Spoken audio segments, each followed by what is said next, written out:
We're out at the Thomasson Family Farm today.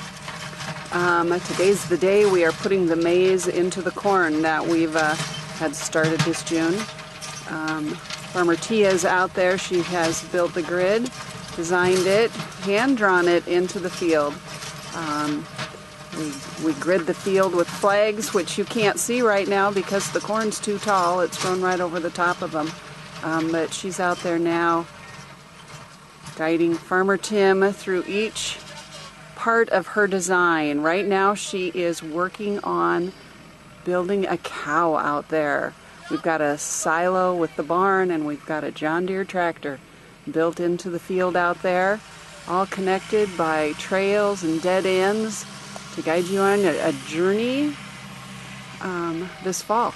Thomasson Family Farm.